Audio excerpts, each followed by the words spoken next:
e este é o nosso canal Jaboque. Vamos orar? Você é muito bem-vindo. Estamos mais uma vez aqui no nosso estudo para a glória do nome do Senhor Jesus. Não se esqueça de se inscrever, compartilhe, é muito importante, comente, deixe o seu joinha.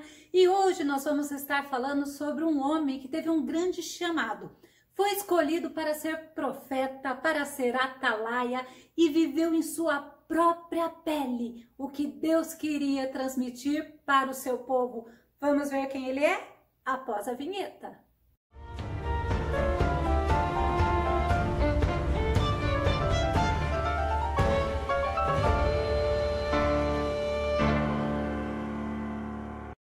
E daí? Conseguiu identificar quem é esse nosso profeta? Ezequiel. E o nosso estudo de hoje tem como tema Ezequiel, aprendendo a ser fiel nas adversidades.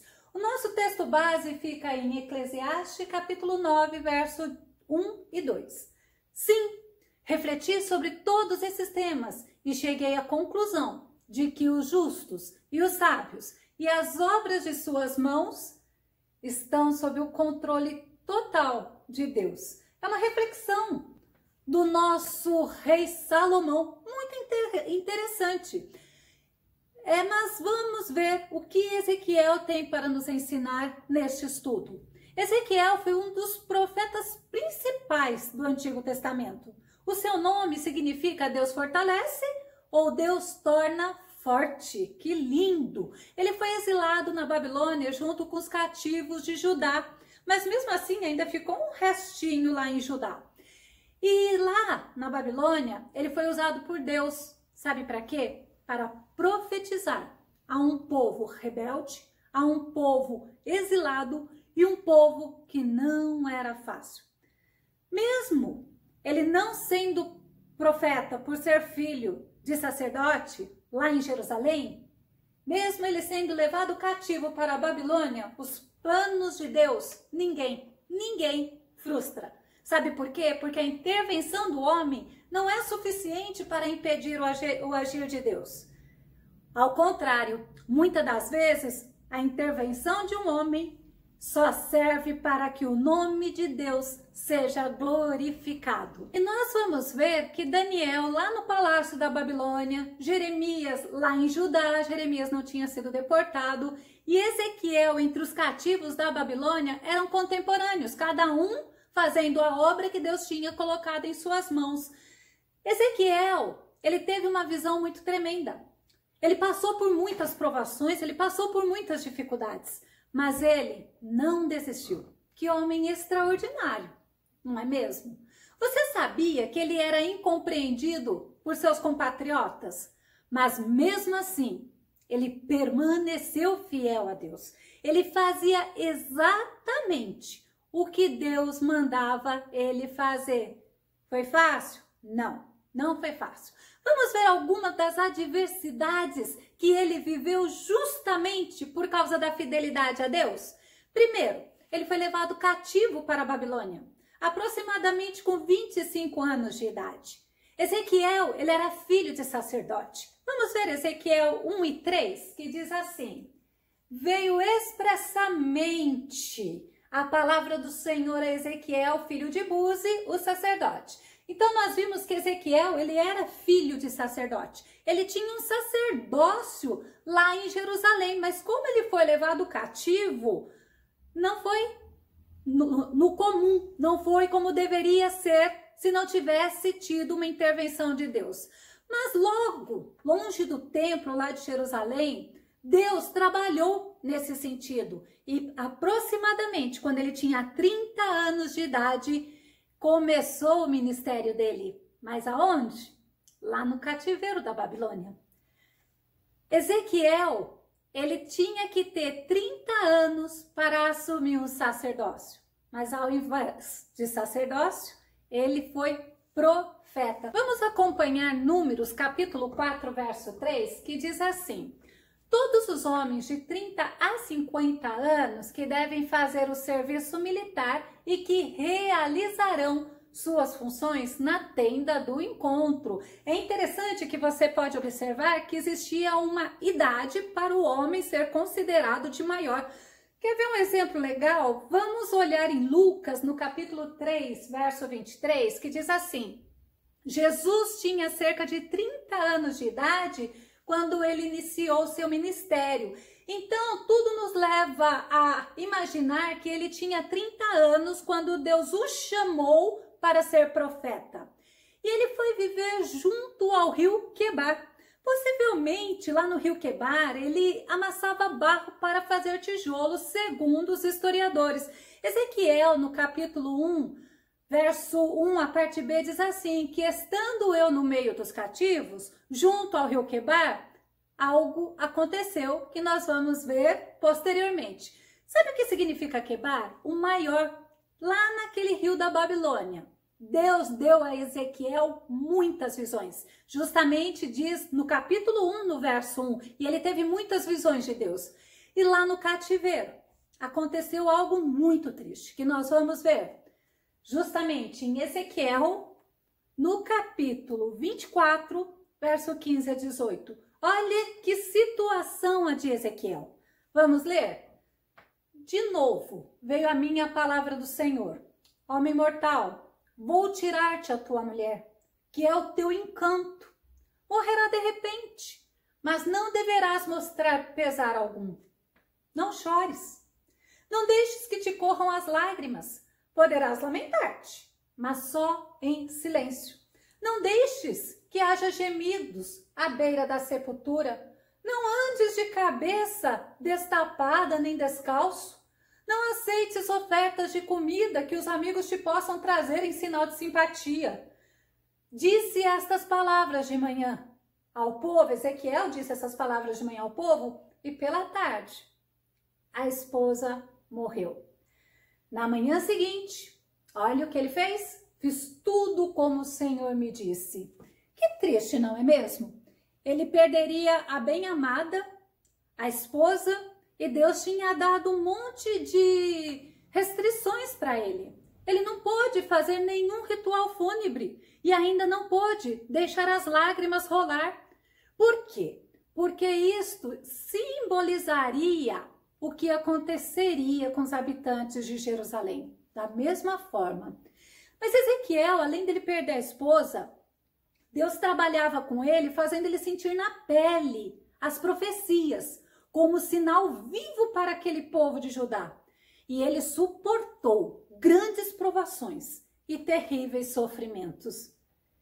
Vamos ver Ezequiel 4, 6 e 8, que diz assim: E quando tiveres cumprido estes dias, torna-te a deitar-te sobre o teu lado direito, e levarás a iniquidade da casa de Judá 40 dias. Um dia te dei para cada ano. Dirigirás, pois, o teu rosto para o cerco de Jerusalém, com o teu braço descoberto, e profetizarás contra ela. E eis que porei sobre ti cordas, assim tu não te voltarás de um lado para o outro, até que cumpra os dias do teu cerco. E nessa profecia, Deus manda Ezequiel deitar sobre um lado, depois sobre o outro, e cada lado tinha um simbolismo. Lado esquerdo, Israel, lado direito, Judá, e esses 40 dias seria punição, tanto para Israel como para Judá. Sabe o que aconteceu no final desses dias? Judá foi destruída. Ezequiel pregava para um povo que não iria ouvir, pois eles não queriam ouvir o que Deus tinha a dizer. Quantas pessoas estão assim? Olha o que diz número 12, 6. Então disse Yahvé: ouve, pois, as minhas palavras. Quando há entre vós profetas, eu, o Eterno, me faço conhecer a eles por meio de visões e falo com eles em sonho. Deus sabia que eles não estariam dispostos a ouvir. Olha o que diz Ezequiel 3 e 7. Mas a casa de Israel não te quererá dar ouvidos, porque não me querem dar ouvidos a mim, pois toda a casa de Israel é fronte obstinada e dura de coração. Alguma vez você foi falar com alguém que o Senhor mandou você falar com ele e ele nem quis ouvir? Quando você falou: olha, Deus mandou eu falar com você, olha, Deus me deu uma visão acerca de você, e a pessoa nem quis ouvir? Deus fala que são pessoas obstinadas, duras de coração. Comigo já aconteceu várias vezes. Agora, olha o que diz Ezequiel 3:27. Mas quando eu falar contigo, abrirei a tua boca e lhes dirá: assim diz o Senhor Deus. Quem ouvir, ouça. E quem deixar de ouvir, que deixe, porque eles são casa rebelde. Que interessante. E a gente tem que insistir. Mas quantas vezes a gente acaba assim, você quer ouvir, ouça, não quer ouvir, é problema seu, e a gente não fala. Aí já é problema nosso, não é mesmo? Mas vamos ver como foi o chamado de Ezequiel. Chamado é justamente um convite, uma convicção que se recebe a executar uma determinada designação. E no caso aqui é chamado por Deus. É interessante que cada um tem uma forma de ser. Cada um tem um chamado diferente para algo diferente. Vamos ver o exemplo de Moisés? Moisés foi chamado para libertar o povo de Israel do Egito. Lá em Êxodo, capítulo 3, verso 10, diz o seguinte: e disse, certamente eu serei contigo. Guarda esta palavra. Sabe o que aconteceu? Ele deu desculpa.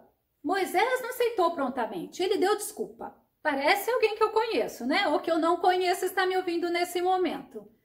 Sabe o que Moisés falou para Deus? Olha as desculpas. Quem sou eu? Quem é você? E se eles não me ouvirem? Eu não sei falar. O Senhor pode encontrar uma pessoa melhor do que eu. Olha quantas desculpas, mas justamente Deus sabe quem sou eu, Deus sabe quem é você e muito mais Deus sabe quem Ele é. Deus não aceitou a desculpa de Moisés. Ele só disse para Moisés, Êxodo 3:12. O que ele disse? Certamente eu serei contigo. Tudo o que você precisa para que o que Deus coloque na tua mão prosperar e dar certo é a presença do Senhor. Outro personagem interessante que a Bíblia nos fala é Gideão. Gideão, ele teve um chamado para livrar o povo de Israel da opressão dos midianitas. Vamos ver, Juízes 6:12. Então o anjo do Senhor lhe apareceu. Ele disse, o Senhor é contigo, varão valoroso. Guarda aí, porque nós vamos ver o que tem em comum no chamado dos servos de Deus. Você acha que Gideão aceitou prontamente? Não! Olha o que Gideão disse em Juízes 6:15. E ele lhe disse, ai, Senhor meu, com que livrarei Israel? Eis que a minha família é a mais pobre em Manassés, e eu, o menor na casa de meu pai. Que desculpa! Sabe o que ele alegou para Deus? Inferioridade. Mas Deus não aceitou. A mesma resposta nós lemos no começo. Foi, o Senhor é contigo. Homem valoroso. Mais uma vez, vamos ver um outro personagem. Jeremias. Jeremias 1:5. Olha o que diz. Antes que te formasse, no ventre te conheci. E antes que saísse da madre, te santifiquei. As nações eu te dei por profeta. Glória a Deus. Você acha que Jeremias não deu desculpa? Deu. Olha o que Jeremias diz. Jeremias 1:6. Vamos ver? Então disse eu, Senhor Deus, eis que não sei falar, pois ainda sou um menino. Vocês lembram que Ezequiel, com 25 anos, ele foi lá para o exílio? Então, costuma-se dizer que Jeremias tinha mais ou menos isso quando Deus falou com ele. Sabe qual foi a resposta de Deus? Vamos ver Jeremias 1:7-8. Diz assim, mas o Senhor me disse, não digas eu sou um menino, porque a todos a quem eu te enviar, irás, e tudo quanto te mandar, falarás. Não temas diante deles, porque eu estou contigo para te livrar, diz o Senhor. Mais uma vez o Senhor disse, eu sou contigo. Nós vimos Deus falando isso. Agora a gente vai ver como foi com Ezequiel. O chamado de Ezequiel se deu justamente no ano em que ele deveria começar o seu serviço sacerdotal, caso ele estivesse em Jerusalém, com 30 anos de idade. A chamada dele foi tremenda. Ela está detalhada nos 3 primeiros capítulos do livro que leva o nome de Ezequiel. Ezequiel teve uma visão gloriosa de Deus. Ele viu 4 seres viventes, ele viu querubins, ele viu serafins, enfim, a vida de Ezequiel, em obediência ao chamado dele, fez ele ver a glória de Deus. Diante da visão que ele teve, em sinal de humilhação, ele não suportando a glória de Deus, ele caiu com o rosto em terra. Vamos ver Ezequiel 2:1? Ele me disse: filho do homem, fique de pé, que eu vou falar com você. Deus frequentemente chamava Ezequiel de filho do homem. Mas é interessante que Deus, ele tem que nos colocar de pé. Porque às vezes as adversidades da vida, o falatório, aquilo que nos afeta, quando nós estamos mais sensíveis, o Senhor vê, o Senhor conhece, o Senhor te conhece. Mas ele te põe de pé neste dia e fala que ele é contigo. Vamos entender um pouco a mensagem que Ezequiel pregava lá no cativeiro. Era a mensagem que trazia, através das profecias dele, simplesmente levava os judeus a permanecerem fiéis a Deus. Por quê? Porque Ezequiel tinha a certeza, a convicção, quando Deus falou que Deus iria cumprir as suas promessas. Promessa de restauração, promessa de trazer um templo novo com a glória melhor do que a anterior. Sabe por que Ezequiel tinha essa certeza? Porque ele conheceu as misericórdias do Senhor. Lamentações 3, 22 e 23 nos fala isso. As misericórdias do Senhor são a causa de não sermos consumidos, porque as suas misericórdias não têm fim. Olha o verso 23. Novas são cada manhã e grande, grande é a tua fidelidade. Então Deus mostra para nós que Ele é fiel, que Ele nos conhece, Ele sabe quem nós somos. E Ele sabe que nós, muitas das vezes, precisamos que Ele nos coloque de pé, mesmo no sofrimento. Ezequiel continuou sendo fiel a Deus. Eu poderia parar por aqui o estudo, mas vamos ver o que diz Ezequiel no capítulo 1, verso 3, a parte C. E ali esteve sobre ele a mão do Senhor. Lembra que eu falei de Jeremias, Ezequiel, Isaías? Deus é contigo. Deus era com eles. Além de Ezequiel, ele ser escolhido como um homem para ser profeta, ele foi chamado para ser atalaia, para alertar o povo sobre o pecado. Olha o que diz Ezequiel 3:17. Filho do homem, eu te dei por atalaia sobre a casa de Israel, e tu, da minha boca, ouvirás a palavra e avisá-lo-ás da minha parte. Atalaia era justamente falar do jeitinho que Deus mandou dizer, advertir o povo. E é interessante que a gente vê, então, que Deus, primeiro, ele fala para Ezequiel: eu sou contigo. Segundo, ele chama Ezequiel como profeta. Terceiro, ele usa Ezequiel como atalaia. Mas Ezequiel precisava se fortalecer. E ele ia se fortalecer através da palavra. Vamos ver Ezequiel 3, 2 e 3, que diz justamente o seguinte: então abri a minha boca e me deu a comer. Olha o carinho do Senhor. A comer o rolo. E disse-me: filho do homem, dá de comer ao teu ventre e enche as tuas entranhas deste rolo que eu te dou. Então, Ezequiel fala: o comi e era na minha boca doce como mel. As palavras de Deus, elas são doces, mas a responsabilidade que Deus nos dá, muitas vezes, como diz Ezequiel mais adiante, se torna amarga como fel. Mas nós temos que prevalecer, permanecer firme. E E Ezequiel ainda foi advertido por Deus: você tem que se alimentar da minha palavra e você não pode temer os homens. Olha o que diz Ezequiel 2:6. É muito lindo saber que Deus nos capacita.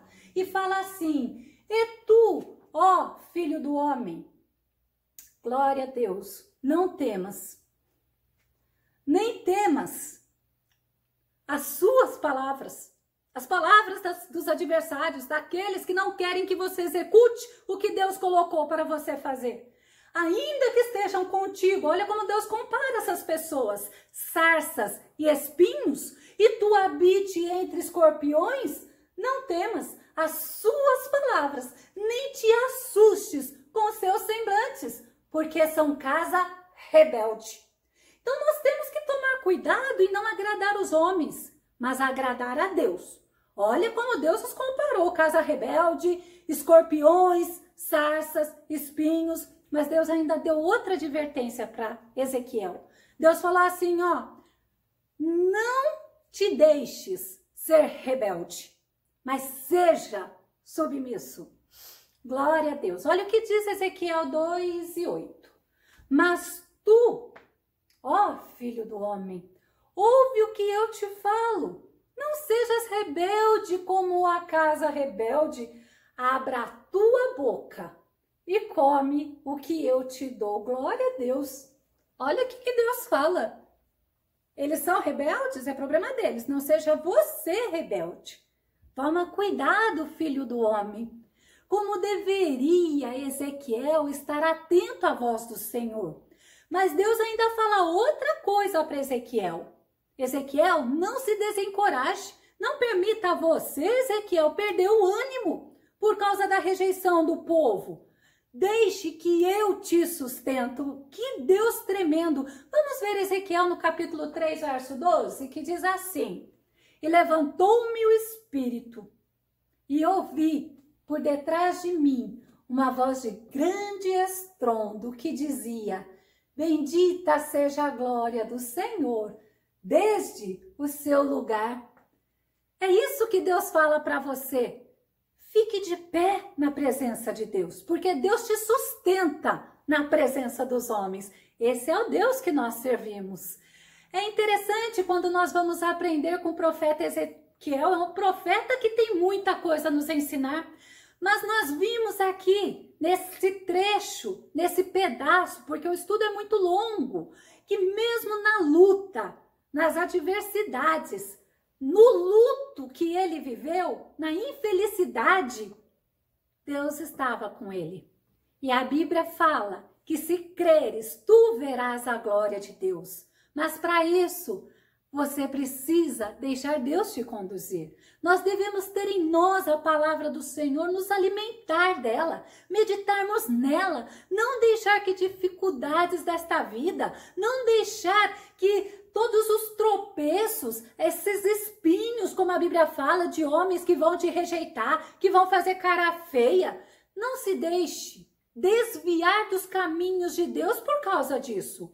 Pelo que as pessoas fazem para você, ao contrário, faça como Ezequiel, assuma a posição que Deus te deu, faça a obra de Deus. Sabe por quê? Olha o que diz Crônicas 15:7, vamos ver? Todavia, sede fortes e confiantes, é o que a Bíblia está falando, é o que Deus manda você fazer. Alegre-se, você tem Deus em você, confia na promessa que Deus te fez, e não desfaleça as vossas mãos. Não te desanimes. Sabe por quê? Olha a promessa. Porque a vossa obra tem recompensa.